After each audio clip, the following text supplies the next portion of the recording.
مسلم league نون کے قائد کو عدالت سے بڑا ریلیف مل گیا۔ اسلام آباد ہائی کورٹ نے سابق وزیر اعظم نواز شریف کو ایون فیلڈ ریفرنس میں بری کر دیا ہے۔ بریت کے بعد نواز شریف کا کہنا تھا کہ اللہ نے سرخرو کیا، العزیزیہ میں بھی معاملات کو اللہ تعالیٰ پر چھوڑتا ہوں۔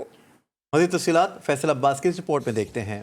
نواز شریف مجرم سے محترم ہو گئے۔ اسلام آباد ہائی کورٹ نے قائد نون لیگ کی ایون فیلڈ ریفرنس میں سزا کالعدم قرار دے دی۔ چیف جسٹس عامر فاروق اور جسٹس گل حسن اورنگزیب نے فیصلہ سنا دیا۔ ہائی کورٹ میں سماعت کے دوران نیب نے فلیگ شپ ریفرنس میں نواز شریف کی بریت کے خلاف اپیل واپس لے لی۔ عدالت کی جانب سے نیب اپیل واپس لیے جانے پر خارج کر دی گئی۔ نواز شریف کو احتساب عدالت نے 10 سال قید کا حکم سنایا تھا۔ ایون فیلڈ ریفرنس میں بریت کے بعد نواز شریف کا کہنا تھا کہ معاملات کو اللہ تعالیٰ پر چھوڑا تھا، اس نے سرخرو کیا۔ نواز شریف نے ایون فیلڈ اور العزیزیہ ریفرنسز میں سزاؤں کے خلاف اسلام آباد ہائی کورٹ میں اپیلیں دائر کی تھیں۔ لاہور میں چیف آرگنائزر پاکستان مسلم لیگ نون مریم نواز کی زیر صدارت یوتھ اور ویمن ونگ کا اجلاس ہوا۔ اجلاس میں تنظیمی امور اور عام انتخابات کی تیاریوں پر مشاورت کی گئی۔ مریم نواز کا کہنا تھا کہ نون لیگ نوجوانوں اور خواتین کی سب سے بڑی نمائندہ جماعت ہے۔ نواز شریف کی قیادت میں ایک بار پھر پاکستان ترقی کا سفر شروع کرے گا۔ نوجوانوں کا مستقبل صرف نواز شریف روشن کر سکتا ہے۔ خواتین کے لیے معاشرے میں یکساں مواقع کی فراہمی یقینی بنائیں گے۔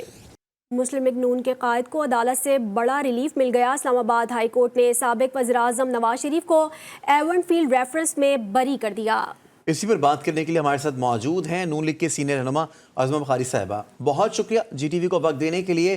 کیا کہیے گا کہ نون لیگ کے لیے بہت بڑا ریلیف ہے، اسے کتنی بڑی جیت قرار دے رہے ہیں آپ لوگ؟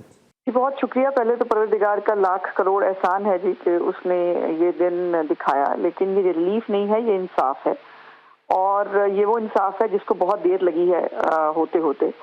وہ جو سیاسی انتقام پر بنے ہوئے کیسز تھے جس کے اندر باقاعدہ طور پر ایک پلاننگ، ایک سازش کے تحت میاں نواز شریف صاحب کو جو ہے وہ الجھایا گیا۔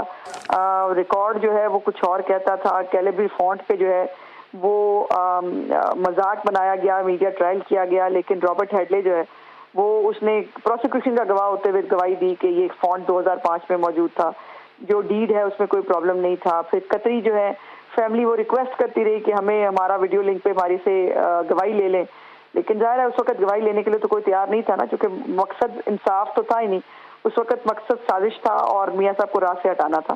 اس کیس کے اندر جو باقاعدہ طور پر یہ بات ذہن میں رکھیے کہ ایون فیلڈ کبھی بھی میاں نواز شریف صاحب کی پراپرٹی نہیں تھے، اور یہ اثاثہ بھی ان کے نام پہ نہیں تھا، اور یہ بھی ایک بات ذہن میں رکھنے کی ہے کہ میاں صاحب کے دونوں کیسز العزیزیہ ہو یا ایون فیلڈ ہو، اس میں کسی کیس کے اندر میاں صاحب کے اوپر کرپٹ پریکٹسز کا یا کرپشن کا کوئی چارج نہیں تھا۔ ایون فیلڈ جو ہے وہ بھی آمدن سے زائد اثاثوں کا کیس بنایا گیا، جس کے اوپر پرسوں بھی چیف جسٹس عامر فاروق صاحب نے کہا کہ جو ہے اگر کرپشن کا چارج ہی نہیں ہے تو آمدن سے زائد اثاثہ تو ہو ہی نہیں سکتا ہے کسی عوامی نمائندے کا۔ العزیزیہ کا بھی بہت شکریہ۔ پہلے تو پروردگار